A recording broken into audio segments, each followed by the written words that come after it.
Assalamualaikum warahmatullahi wabarakatuh. Sugeng enjing bocah-bocah kabeh. Kepriye kahanane padha sehat bae to?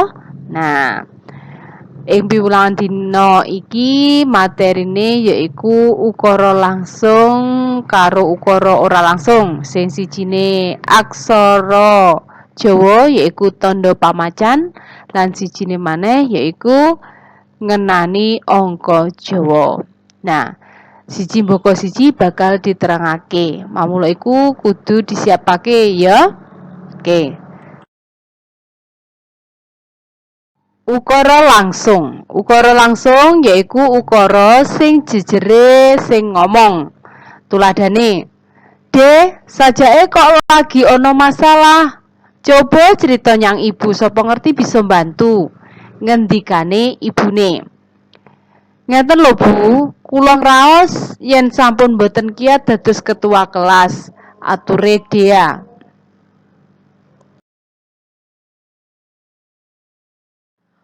Ukara ora langsung yaiku ukara sing ngomong utawa nyritakake wong katelu.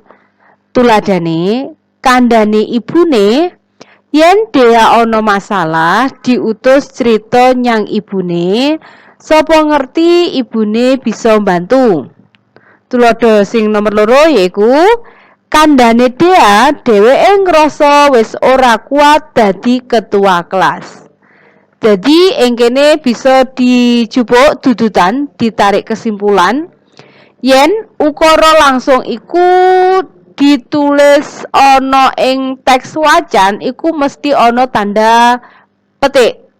Dene ukara ora langsung ora ana tandha petike. Ukara langsung iku sing ngomong, jejere iku sing ngomong ngandhakake apa sing diomongake. Dene ukara ora langsung iku cerita nyritakake objek liya.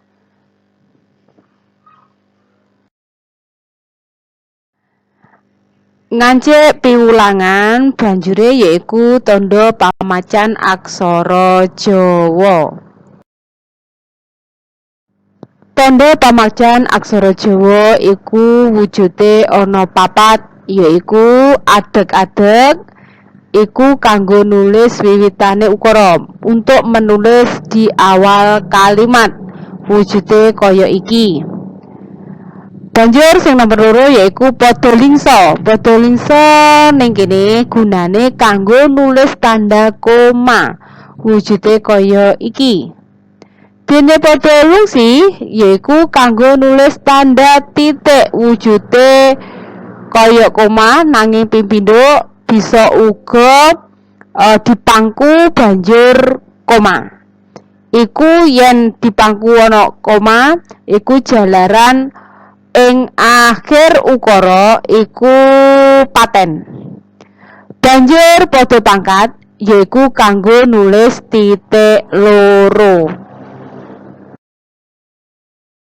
Nah, pigunane padha pangkat yaiku siji ngapit ukara jangkep. Tuladhane aku tuku buku, setip lan garisan. Nah, ing kene bocah-bocah ngecakake adeg-adeg. Nah, aku kok disuku, to disuku, kok disuku. Iki ngecakake tanda padha pangkat. Krana menjelaskan ya, membeberkan, bahasa Indonesiane menguraikan. Nah, iku mula iku gunakake padha pangkat. Nah, do disuku, kok disuku. Iki ana koma, berarti gunakake padha lingsa. Banjur so dipepet, to diwulu, po. Mati oleh pasangan lo, banjur no mati oleh pasangan go, ro diwulu, so banjur no. Dipangku bocah-bocah masalahe none mati garisan banjur gunakake padha lingsa. Kaping pindho yaiku ngapit angka. Nah, ngapit angka iku padha pangkat gunakake kanggo ngapit angka. Tuladhane duwite Rp1.500. Iki bocah-bocah gunakake Atek-atek do disuku wa diwulu to banjur oleh pasangan to ditaling duwite. Nah, iki kan bedakake angka karo aksara. Mamula iku nggunakake pada pangkat.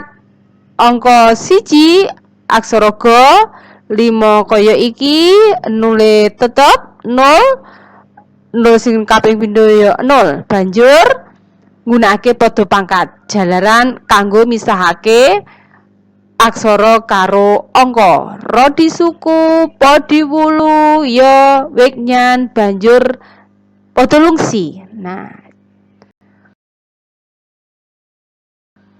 sing kaping 3 yaiku kanggo pethikan ukara langsung. Maksudnya sebagai tanda petik. Nah, tanda petik nggih. Ibu dawuh sinawa sing rajin. Nah, iku yen diterapake ing angka Jawa yaiku kaya mangkene. Adeg-adeg ya, pembuka kalimat, pembuka ukara.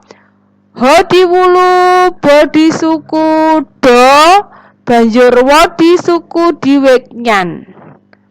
Koma petik langsung diwenehi pada pangkat. So diwulu no banjur wa diwulu disuku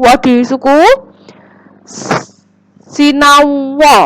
Nah, nganggo ha banjur so diwulu dicecak ra ro jo diwulu no dipangku.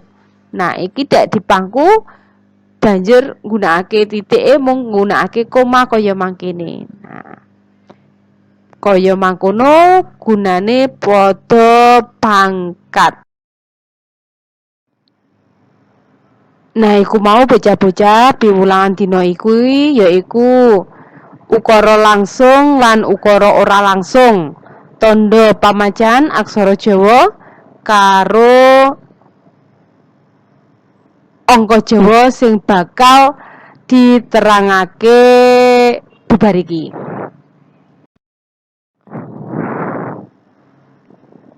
Nulis angka Jawa sejatine bocah-bocah mung kari ngapalne angka 1 nganti 0. Jalaran kanggo nulis sepira wae bocah-bocah kudu apal angka-angka iku mau.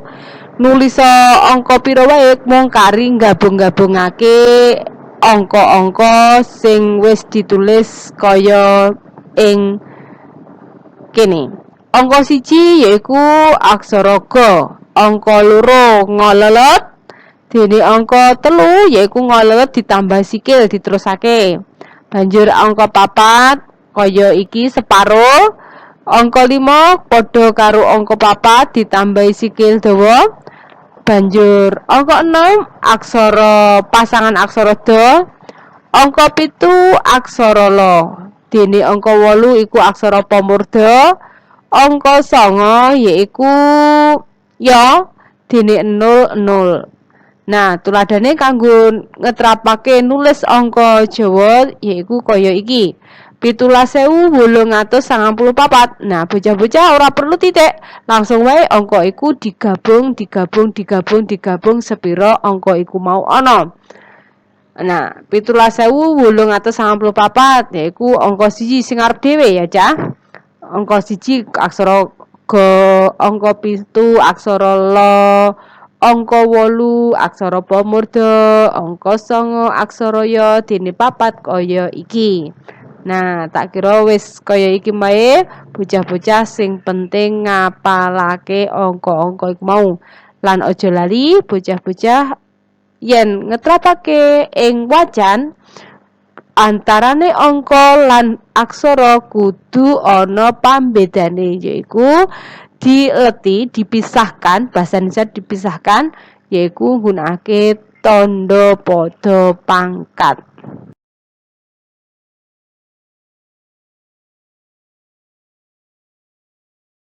Tak kira cukup semene wae. Matur nuwun. Wassalamualaikum warahmatullahi wabarakatuh.